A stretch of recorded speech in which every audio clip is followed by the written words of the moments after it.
जी, आपका नाम क्या सर? मेरा नाम वेदव्रत आर्य है। आज यहाँ पे आपने बस्तर मूवी अभी आपने देखी है, क्या दिखाया गया इस मूवी में?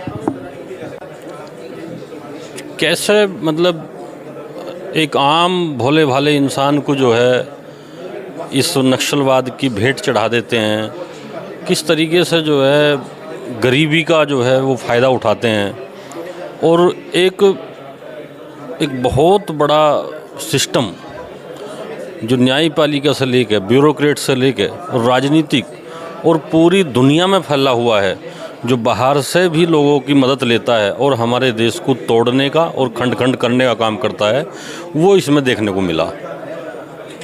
मतलब खाली वो गांव नहीं है कहने को चाहिए, वो 2-3 जो है 5-7 जिले 2-3 स्टेट में नक्सलवाद फैल रहा, नहीं।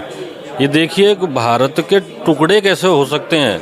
दुनिया की एक जो कुछ हमारे देश में फैले हुए लोग जो इस तरह की घटना को अंजाम देते हैं, उन्होंने कैसे अपना नेटवर्क बना के लोगों से जो है कैसे मदद बाहर से लेके जो है फंडिंग करके इस देश के टुकड़े तोड़ने का काम करते हैं। ये भी उसमें एक देखने का उसका एक अंश देखा।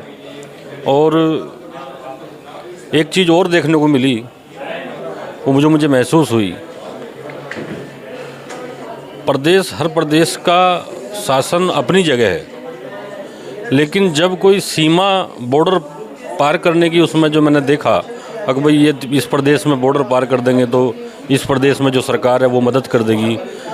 बॉर्डर की सीमाओं का जो तालमेल है, एक फोर्स जो भारत सरकार सेंट्रल गवर्नमेंट की जो फोर्स है जो आंतरिक सुरक्षा का ध्यान रखती है, उस फोर्स पे इतनी पावर इतनी ताकत होनी चाहिए जिसमें किसी भी प्रदेश की कोई बॉर्डर की बाधा ना हो और वो फ्रीडम से काम करे। वो एक स्टेट क्या, वो 4 स्टेट पार कर लो।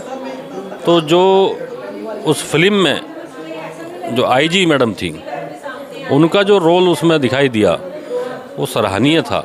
लेकिन वो जब बॉर्डर वाली बात आ रही थी कि बॉर्डर पार नहीं करना चाहिए, क्योंकि वहाँ की 2 स्टेटों की सरकार का उन्होंने जिक्र किया, अब उन सरकार की मदद कर देंगी। ठीक है, सरकार अपना तंत्र चलाए, सरकार अपना प्रदेश चलाए, प्रदेश में विकास करें ना करें वो सरकार की मंशा है। लेकिन इस तरह के घृणित लोगों को जो देश को तोड़ने का काम करते हो, आतंकवादी हों, दुष्ट हों, उनको वो बॉर्डर सीमा, वो पावर सेंट्रल गवर्नमेंट की जो एक फोर्स है जो इस पर काम करती है, इनको तोड़ने का काम करते हैं, उस फोर्स को इन सीमाओं को पार करने की जो है उसी के लिए कोई सीमा नहीं होनी चाहिए। वो सरकार से अलग बॉडी काम करनी चाहिए जिससे उसमें बाधा ना हो। अभी मूवी आ जाएगी, हर भारतवासी को मूवी देखनी चाहिए। हाँ, इस हर भारतवासी को मूवी देखनी चाहिए और हर भारतवासी को ये पता लगना चाहिए कि देश को तोड़ने की ताकत खाली जो हाथ में अब हथियार लिए घूम रहा है, देश में आतंक खाली वही नहीं फैला रहा है। आतंक वो पढ़े लिखे लोग भी फैला रहे हैं जो कलम लिए बैठे हैं। और सही बात तो ये है, वो जो कंधे में बंदूक लेके घूमता है आतंकवाद करने की, उससे कहीं ज़्यादा वो जो कलम और वो जो सिस्टम में बैठे हैं लोग, वो कहीं ज़्यादा इससे खतरनाक हैं, क्योंकि वो सिस्टम को वहाँ से चलाते हैं और ऑपरेट वो करते हैं। हमने इस पिक्चर में देखा है जो धन का बहुत मोटा ब्लैक मनी है वो उनके पास है और उनको जाता है, केवल उनकी मजदूरी, केवल लेबर का काम वो कर रही है फोर्स। तो असली अगर कार्रवाई होनी चाहिए तो इन लोगों पर भी कार्रवाई होनी चाहिए, पहली बात। दूसरी बात, ये अच्छा रहा पिक्चर देख के। आम लोगों को जब इस पिक्चर को देखेंगे तो वो ये समझ जाएंगे कि देश में आतंकवाद खाली बंदूक वाला नहीं है, आतंकवाद बहुत तरह का है, जिससे लोग सजग रहेंगे। आपका नाम क्या है? मेरा नाम चक्षु पांडे है। आपने अभी मूवी की स्क्रीनिंग देखी है, क्या दिखाया गया इस मूवी में? इस मूवी में नक्सलवाद के खिलाफ की लड़ाई को दिखाया गया है। खाली छत्तीसगढ़ का बस्तर ही नहीं है, ऐसे मध्य प्रदेश भी प्रभावित था, इससे बिहार भी प्रभावित था, हल्की हल्की चीज़ें थी। लेकिन इससे मुझे और पता चला कि किस तरह से निर्मम हत्या लोगों की गई, कैसे उनका ब्रेन वॉश किया गया कि माओवादी का हमें मतलब लोकतंत्र की हत्या करके एक तरह से माओवादी का तानाशाही चलानी है। तो तरह से मुझे दुख हुआ उनकी निर्मम हत्याओं को देख के इस तरह से इस मूवी में।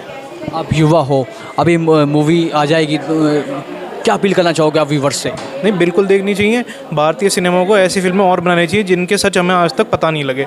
जो चीज़ पहले हो चुकी है उस चीज़ के बारे में पता होना चाहिए। जैसे कश्मीर फाइल्स आई, वैक्सीन वॉर आई, कैसे बनी, इसके पीछे की कहानियाँ लोगों को पता चलनी चाहिए। प्यार मोहब्बत ही कुछ नहीं होता बॉलीवुड में, ये सब चीज़ें भी लोगों को पता होनी चाहिए। बिल्कुल, बहुत बहुत धन्यवाद बातचीत करने के लिए।